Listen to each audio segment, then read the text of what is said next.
aking pag-iisa, may naisip akong kakaiba. Magbuo ng awit at ako naging ang kakanta. Isusulat ko kung sino ka, na ikaw ang reyna na aking nakilala. Magmula sa kaluluwa hanggang sa iyong itsura ay aking ikakanta.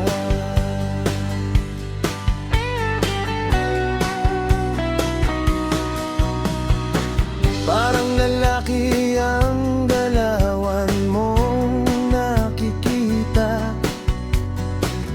pero ang figura mo'y higit pa sa sexing artista.